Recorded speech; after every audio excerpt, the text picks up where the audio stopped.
وقل الحمد لله سلام على عباده الذين اصطفى. Leo tunaendelea kama kawaida, lakini kwa kukumbusha, jana tulisoma kitu kizuri muhimu. Tulijifunza kwamba arrizqu huwa salam. Tuliona kwenye kitabu kwamba arrizqu inatoka kwa mkubwa kwenda kwa nani? Kwa mdogo. Inatoka kwa karim, inatoka kwa alqawi, inatoka kwa alghani, inatoka kwa nani? Inatoka kwa almalik arraziq arrabb subhanahu wa ta'ala, kwenda kwa abidi Allah, watumwa wake. Kwa maana kwenye Qur'anul Karim aya za ghaniyul hamid ipo chungu mzima, tajiri mwenye kila kitu, tajiri mwenye kila kitu, tajiri mwenye kila kitu. Tukasema itaisha dunia, lakini Allah subhanahu lahu khazainus samawati wal ard, yeye ndo ana hazina ya vyote vilivyokuwa navyo kwenye dunia tunavyohitaji. Hazina yake ipo kwa Allah, kuanzia lugha tunazozungumza, Kiswahili, Kiingereza, Kiarabu, kwenye kila kitu ujue mahifadhi kabati ilipo kwa nani? Kwa Allah subhanahu. Tukasema kwamba itaisha dunia, lakini haviwezi kuisha alipokuwa navyo Allah subhanahu. Ndio tulikuwa tunasoma jana. Kwa na hapa tulishia kwenye Abu Bakar aliposema la uqatilanna, ndapigana, sio nitawaua, hapana. Hiyo la uqatil as-sigha bimaana al-musharaka ala wazni qatala fa'ala, fahamu, ay sharaka fi al-amr baina at-tarafayn. Kama unanipiga mimi nitafanya nini? Nitakupiga. Na tukasema ishara za watu kukataa, yani wengi wanaoingia kwenye Uislamu walikubali vitu vingi, lakini kwenye swala la zaka kwa kuna uzito. Tangu Mtume Muhammad yuko, ilionekana Mtume Muhammad akaja kutibua michongo. Kabla yake yeye kuna swala ya riba, maswala faida kuwa nyingi, lakini alipokuja kwa yeye wengine walikubali kweli Muhammad una kitu fulani, lakini kwenye maswala ya riba mbona kama vile dini mbona kama vile inatuingilia sasa ule uhuru ule. Umenifahamu? Na hii ukirudi tumesoma hata jana kwamba tumeona jana kwamba binadamu Iblis alimwahidi Allah kuhusu ufalme, kuhusu uhuru wake. Alimwambia hal adulluka ala shajaratil khuld wa mulkin la yabla. Alimwambia inabidi uwe mfalme ambao ufi hauozi. Umenifahamu? Alifahamu binadamu anahitaji nini? Uhuru. Sasa tumekubali Muhammad, lakini kuna vitu vinatubana. Kwa hiyo hivi vitu vilikuwa tangu kipindi cha Mtume Muhammad. Watu walikuwa kuna namna fulani ya riba walikuwa wanakwepa, isipokuwa wale muttaqin almu'minuna haqqan. Sasa ikaja kudhihirika, ikaja kuonekana kipindi cha nani? Kipindi cha Abu Bakar. Mtume Muhammad alipokufa akawaona kuna watu yuadduna az-zakah, kanu yuadduna az-zakah fi ahd rasulillah, walikuwa zakaa wakizipeleka kwa Mtume Muhammad. Lakini alipokuja yeye Mtume Muhammad alipokufa, akaja yeye wakawa wanazuia watatu. Na Mtume Muhammad Abu Bakar alipofariki Mtume Muhammad akaingia chumbani kwa Mtume Muhammad, akafunua uso wake, akamchumu, mnafahamu, akatoka msikitini akamwambia Muhammadin qadimat, Muhammad amekufa. Sasa man kana yaabudu Muhammad, aliyekuwa kimwabudu Muhammad kwenye hii dini, ishara alikuwa shafani kashaona viashiria, akawapa risala mapema aliyekuwa kimwabudu Muhammad, fa inna Muhammad qadimat. Sasa Muhammad amefanya nini? Amekufa. Wa man kana ya'budu rabb Muhammad fa inna Allah hayyun la yamut. Bas Allah ifanya nini? Yuko hafi, inabidi tuendelee na maisha mengine. Kweli baada muda watu hawataka kutoa zaka, ndio akasema la uqatilanna, mimi hao watu lazima nipigane nao kivyo vyote vile, lakini lazima nipigane nao. Kwa sababu gani? Watakwenda kuathiri umma. Simenifahamu? Alifahamu watakwenda kuathiri umma. Itaonekana tena umma kama vile unakwenda kufanya nini? Hauna muongozo. Atumtaki Abu Bakar, na viashiria kwa atumtaki Abu Bakar vilishaanza mapema, lakini akadhibiti. Vikaja kuonekana kwa nani? Kwa Umar, kwa Uthman bin Affan na kwa Ali, wale watatu waliouliwa. Kwa hiyo unaona akatoa tangu mapema alishaona viashiria. Ndio maana unaposoma history ya Uislamu kwa Abu Bakar hakujatokea shida yoyote vita vilikuwepo vya kupunguza vya fathu kufanya kueneza dini, lakini sio vita waislamu wenyewe kwa wenyewe.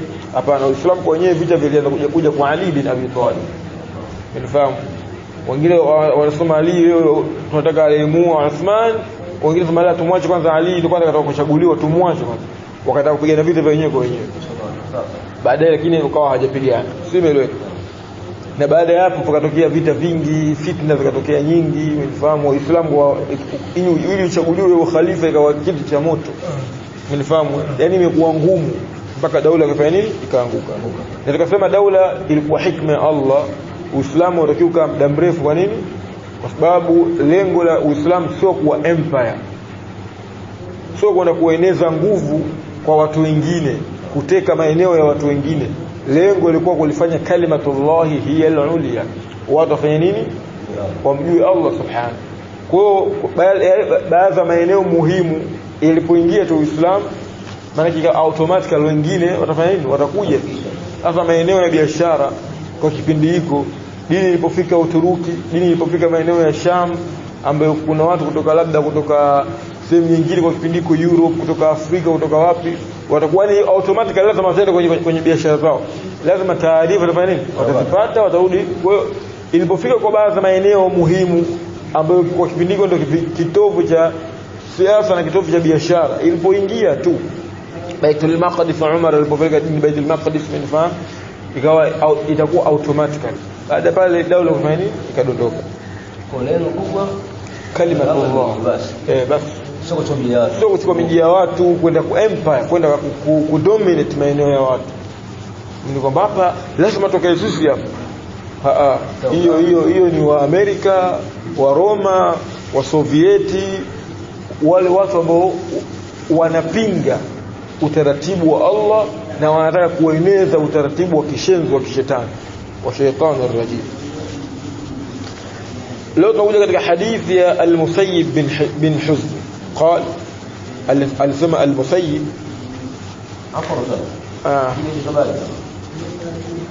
باب الدليل على صحة الإسلام، دليل kwamba Uislamu unafaa man hadarahu al-maut, kwa yule mtu ambaye kwamba ndio hadarat al-maut shamia, yani miaka yote huko mtu kacheza kafanya kila kitu, lakini muda ambao anakufa akakubali Uislamu, Uislamu wake unafaa au haufai? Huyu bwana huyu kwa sababu anataka kufa, huyu bwana kafanya amezungumza tu vile, anajiami tu, huyu muongo huyu, afai kwenda kuzikwa huyu. Miaka yote kanywa bia, miaka yote kafanya ushenzi, miaka yote kafanya umalaya, leo anataka kufa, amesema la ilaha illa Allah, menda mnamzika. Haiwezekani ya akhi. Mtume Muhammad anasema hivi, man kana akhiru kalamihi, mtu atakapokuwa mazungumzo yake ya mwisho, wa huwa mu'minun, akazungumza la ilaha illa Allah kwenye mazungumzo yake ya mwisho kwenye anakufa, amesema la ilaha illa Allah wa huwa mu'minun bi, dakhala aljanna. Ndio Muhammad anasema mtu huyo anaingia janna bila hisab. Ndio jana tumezungumza masuala imanu billahi bil ghaib, tukasema kuna kitendo kilichokuwa kizito kwenye mizani ya Allah kama kitendo cha kumwamini watu wamemwamini Allah hawajamuona, wamemwamini Mtume Muhammad watu hawajamuona. Hakuna amali hakuna dhambi itakayoweza kuzidi mizani kikiwekwa kitendo cha mtu kumwamini Mtume Muhammad na Allah bila kuona. Ikiwa mtu kusema subhanallah bihamdihi subhanallah alazim ni athqal inda almizan, كلمتان خفيفتان ثقيلتان في الميزان، kusema subhanallah walhamdulillah wala ilaha illa Allah Allahu akbar ni athqal inda almizan. Vipi kuamini, yani kumwamini Allah ya akhi? Wanasema hekalu la Allah subhanahu ni kifua cha mtu baada ya misikiti. Yani Allah ana nyumba mbili, ana nyumba hizi turfa adhina an yufa misikiti, na ana nyumba ya pili ni nini? Ni qulub, vifua vya watu. Mnifahamu? Kifua cha mtu ndio maana innal la yamassuhu illa almutahharun. Qur'an al-Karim haifai kushikwa na watu ambao kwamba kwenye vifua vyao Allah hayupo, maana yake fihi najas, kuna uchafu. Tumefahamu mtu anakiri kipindi cha kufa annahu hu wa annahu la ilaha illa hu wa annahu la ilaha illa Allah, amekiri kwamba Allah ni mmoja. Shekhe, unasema huyo mtu anasema hivyo, huyo anajiami tu, huyo hamna kwenda kumzika. Mnafahamu? Imeleweka? Ndio tunachojifunza hapa. Mtume Muhammad anasema inna ahadakum sayamalu bi'amali ahli aljanna. Mnafahamu? Hakika yoyote katika watu anaweza kufanya matendo ya watu wa peponi, hatta la yakunu bainahu wa baina aljanna, mpaka unakuwa hakuna kati yake yeye na pepo isipokuwa kuingia peponi. Yani akifa kaingia peponi, fayasbiqu alayhi alkitab, lakini kitabu ambacho Allah amekiandika kinamtangulia, fayamalu bi'amali ahli an-nar. Mtu anakwenda siku anayekufa, mtu anakwenda kufanya matendo ya watu wa motoni, fayadkhulu an-nar, anaingia wapi? Ma huwa alkitab? Tunaposema kitabu maana yake ni bisanad sahih. Ndio Muhammad anasema awwalu ma khalaqa Allah subhanahu wa ta'ala alqalam, kitu cha kwanza Allah kukitengeneza ni nini? Ni peni. Ya akhi, peni imebeba elimu ya Allah, kama binadamu alivyobeba ustaarabu wa nani? Wa Allah. Binadamu kabeba ustaarabu wa Allah, kabeba tabia ya Allah, kabeba sura ya Allah, kabeba taarifa, kull information kuhusu Allah binadamu kabeba yeye. Kisha Allah akamwambia nenda kamtangaze Allah, nenda kaseme duniani, kaimbe duniani kwamba dunia hii haina Allah isipokuwa yeye, Allahu akbar, Allah mkubwa, nenda kamtangaze, nenda kaimbe. Ndivyo hivyo peni Allah imebeba nini? Imebeba ile quwwatullah. Yani angalia, ndio Muhammad anasema Allah kitu cha kwanza kutengeneza ni nini? Ni peni. Akaiambia peni kun, peni uktub, peni andika. Yani peni kiambiwa andike, yeye inafahamu niandike nini. Allah akiambia peni yake, ya akhi, Allah na mikono miwili, na Mtume Muhammad anasema Allah mikono yake yote miwili ya kulia, hana mkono wa kushoto. Kilta yadullahi yamina. Umenifahamu? Wasamawati matwiyatun biyamini. Allah subhana anakwenda kuikunja ardhi kwa mikono yake miwili ya kulia, hana mkono wa kushoto. Ndio Allah ana mikono miwili, lakini mikono yake miwili kama mfalme hawezi kuandika. Kaza kuandika tunaandika mimi na wewe. Umenifahamu? Duniani unaandika si kabati, si vitu gani, si kitanda, si msumari. Allah yeye ni mfalme, the king of the world, mfalme.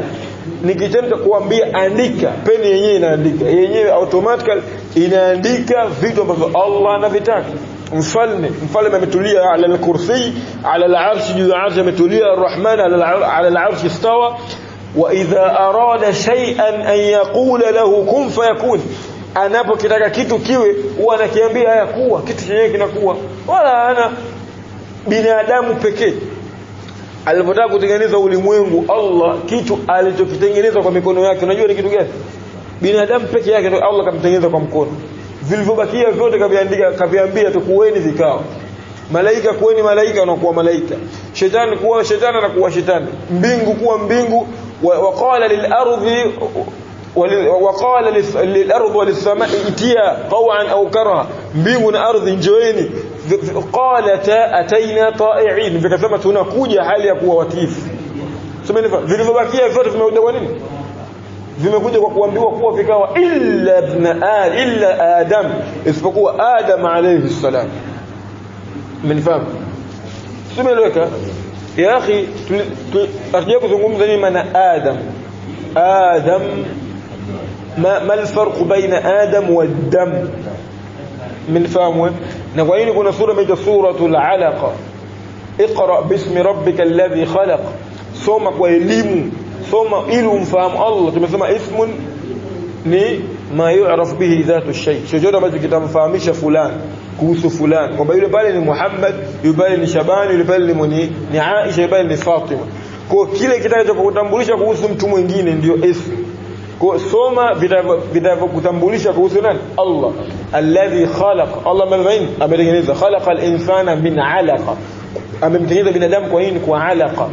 Katika majina ya damu ina majina mengi, miongoni mwa majina yake ni damu, alaqa.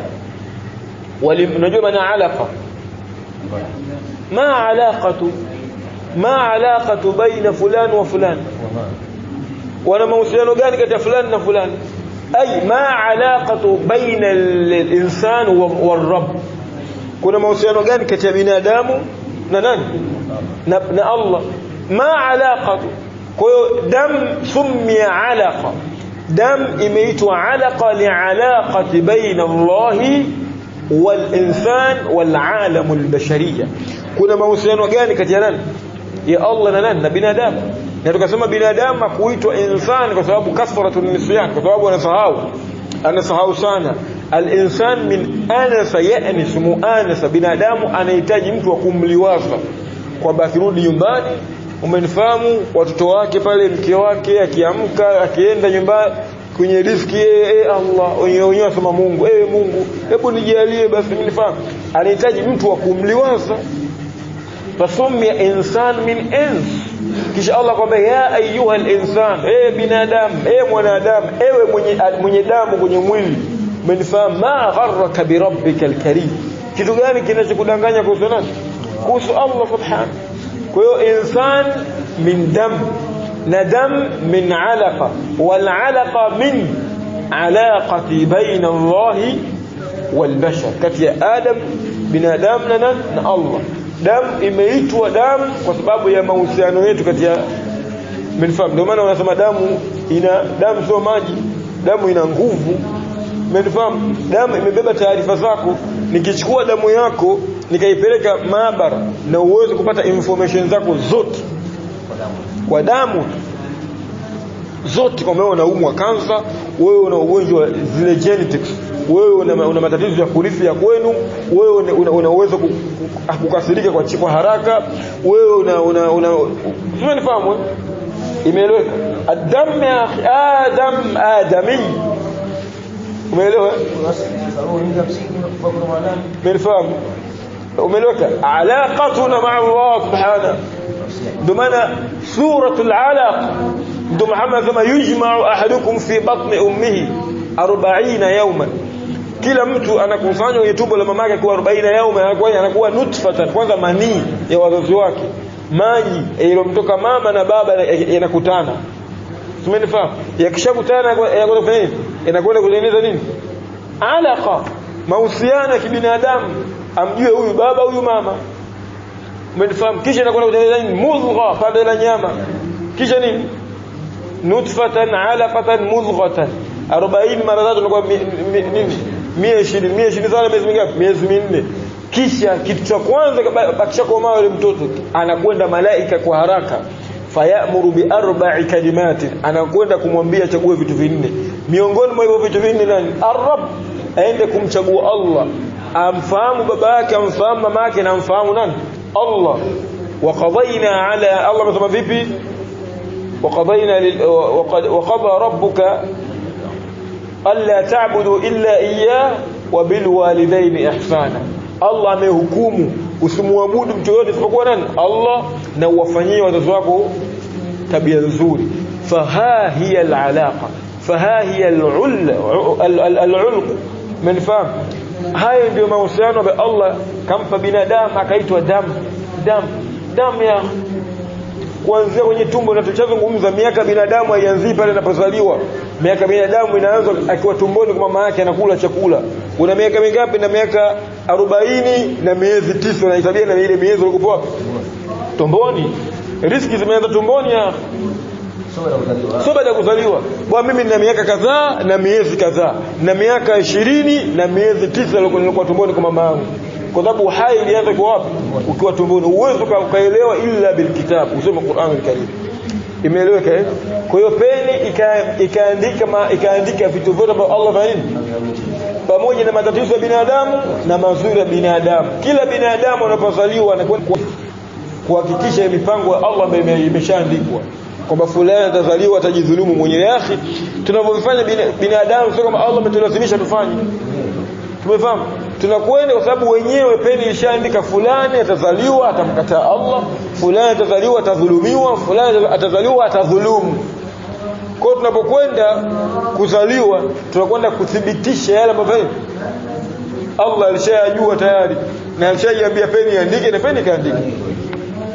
Umefahamu? Ndio maana kuna watu wanafanya matendo mazuri miaka yote, kisha baadaye anakufa mshirikina, kwa sababu peni ilishamjua na ilishamwandika na Allah alishamjua huyo mtu. Ndio maana akasema wa indahu ummul kitab likulli ajalin kitab, kila ajali, kila kinachotokea duniani kimeandikwa. Mnafahamu? Wa indahu ummul kitab, na Allah ndio ana mama wa mambo yote yaliyoandikwa. Yasha anafuta kwenye kitabu anavyovitaka, wa yuthbit, na anaacha anavyovitaka, imma kwa watu kumuomba Allah tufutie turekebishe kwa dua, au watu wenyewe huruma, Allah yeye mwenyewe huruma yake tukaamua kufanya nini? Kufuta. Imeeleweka? Ndio maana ya Allah Uislamu unakubalika kipindi cha mtu anakufa, si ndio? Maana yashra fi an-nafs kabla jaanza fanya nini? Roho jaanza fanya nini? Kutolewa. Mnifahamu? Wao inaitwa gharghara, gharghara, ile muda ambao roho inatoka ndio inaitwa gharghara. Imeeleweka? ونسخ جواز الاستغفار للمشركين, na sheria ya Allah ikafuta kwamba haifai kuwaombea watu nini? Washirikina. Wadalil ala amata ala shirki, na dalili yoyote atakayekufa akiwa mshirikina fahuwa fi ashabil jahim, katika watu wa motoni. Wala yunqadhu min dhalika shay'un min alwasail, na hakuna kitakachomsaidia chochote katika vitu vitakavyowasaidia watu, labda sadaka yake kama ana sadaka tunjaria, ana chochote ambacho kinaweza kumsaidia mtu, wewe mtu hawezi fanya, hawezi kwenda kumsaidia. Imeeleweka? حديث المسيب قال لما حضرت أبا طالب الوفاة, أبو طالب ni ammi yake Mtume Muhammad, yani baba yake Mtume Muhammad Abdullah bin Abdul Muttalib. Abdullah baba yake Mtume Muhammad alikuwa na ndugu zake, miongoni mwa ndugu zake ni nani? Hamza bin Abdul Muttalib, yule ambaye alikubali Uislamu mapema tu na alifariki kwenye vita. Umenifahamu? Miongoni mwa ammi yake Mtume Muhammad Abu Talib. Abu Talib alipoiwa na kifo, umenifahamu, jaahu Rasulullah sallallahu alaihi wasallam, Mtume Muhammad aliingia chumbani, alipoingia chumbani fawajada indahu Aba Jahl, akamkuta nani? Akamkuta Abu Jahl bin Hisham wa Abdullah bin Abi Umayya. Umenifahamu? Na wote walikuwa shurafa, walikuwa watu wazito. Umenifahamu? Walikuwa watu wazito kipindi hicho. Hapo sana hiyo hivyo. Jaahu Rasulullah, Muhammad kaingia ndani baada ya kusikia babake, ammi yake hali yake sio nzuri. Am ni ndugu wa babake, khal ni ndugu wa mama, au mwanamke au mwanaume anaitwa khal. Imenifahamu? قال akasema Mtume Muhammad, qala Rasulullah li Abi Talib, Mtume Muhammad akamwambia ammi yake Abu Talib, ya am qul la ilaha illa Allah. Ya am, baba mdogo. Am ndio uzuri wake, baba mdogo, baba mkubwa wetu anaitwa hivyo am. Mnifahamu? Qul la ilaha illa Allah, sema nini? Na hii ni sunna. Mtume Muhammad amesema laqinu mautakum la ilaha illa Allah, watamkisheni. Unajua maana laqinu? Watamkisheni maiti zenu la ilaha illa Allah. Achana watu wanakwenda makaburini wanaimba la ilaha illa hakuna kitu kama hicho, haijathibiti. Laqinu mautakum, watamkisheni wale wagonjwa wenu ambao mnayakini wanakufa. Upo hospitali au nyumbani, unaona huyu mtu huyu hapa alipofikia huyu hatua ya mwisho, basi mtamkishe nini?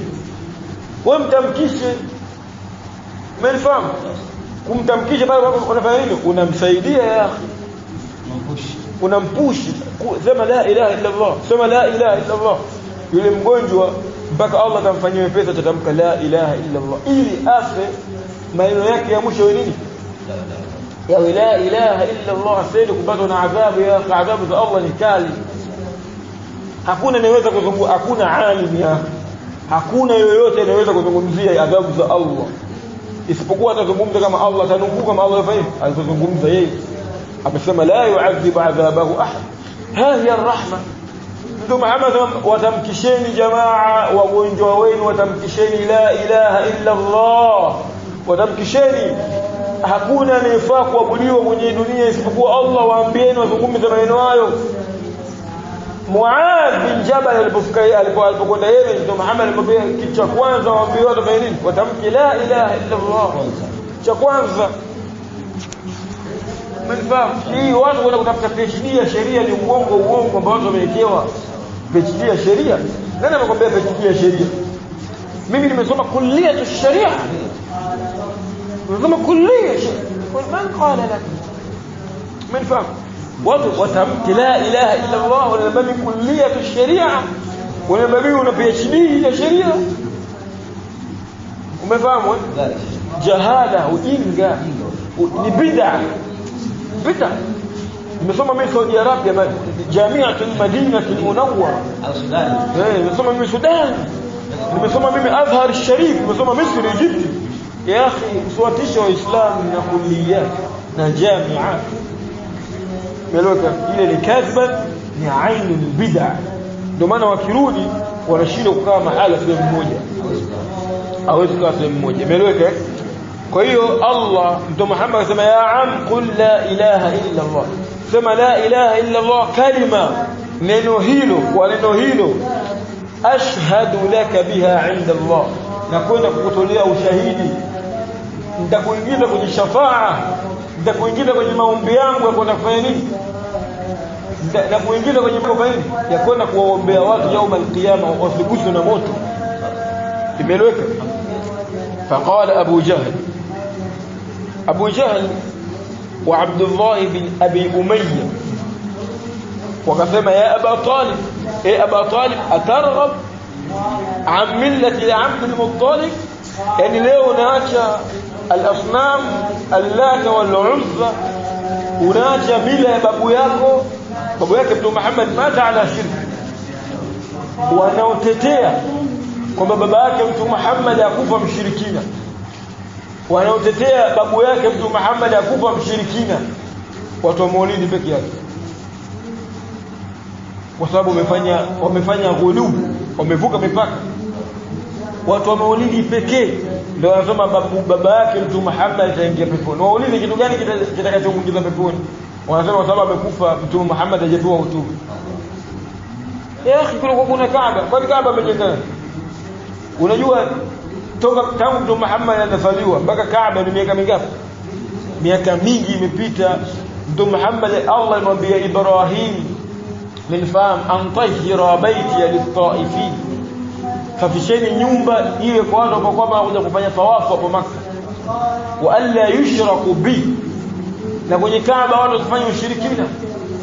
Minfam waulize alikuwa akishika funguo za Kaaba na babu yake Mtume Muhammad lakini alikuwa kuabudu nini? La tawala Uzza kwa kuabudu vinyago. Wanashangaa wanakataa babu yake Mtume Muhammad na baba yake Mtume Muhammad hawakufa washirikina. Baba yake Ibrahim aula min nabi Muhammad na Ibrahim alikuwa ni bora kwa Muhammad alikuwa abu al-milla. Ibrahim alikuwa abu kwa Muhammad ni baba wa Muhammad.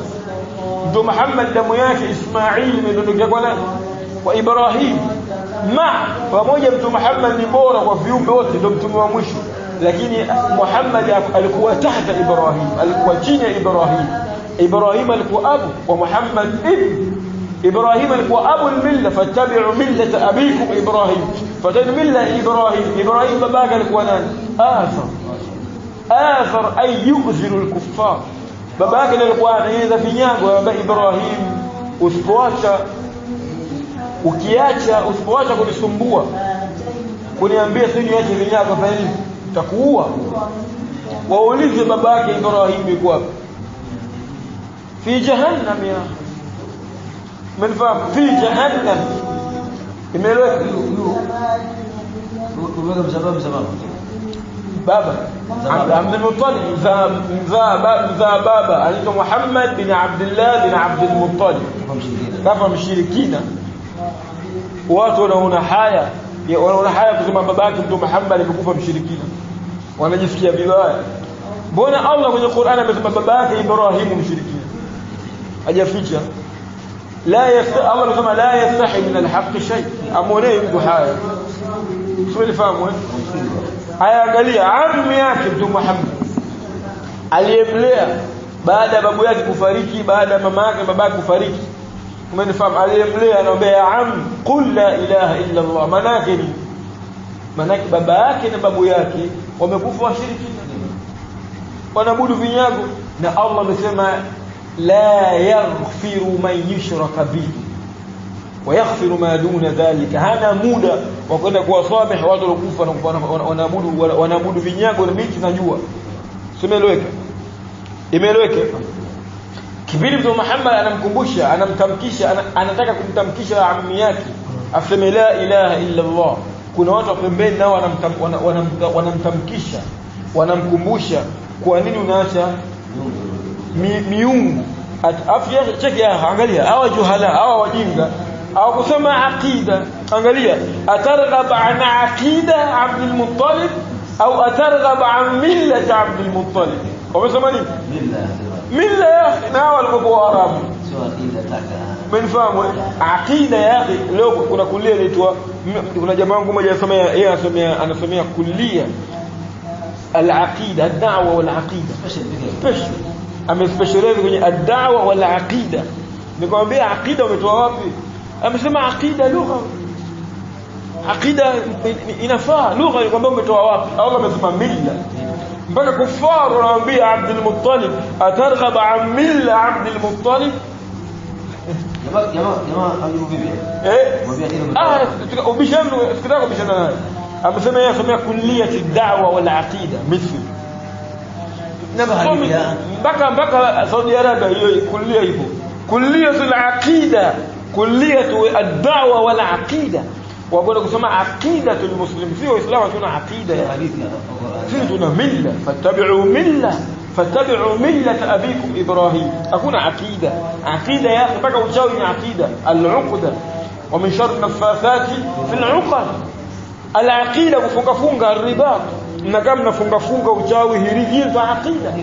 Amma ad-din al-iman wal-islam wal-ihsan wal-milla، ملة أبينا إبراهيم. ملة من الإملاء. الكتب يا أخي ملة الإملاء. تقول يعني كمونه ملل فلان كان ذيك. ملة أي ما كتب الله لإبراهيم، فقال إبراهيم هذا دينك ودين من جاء بعد.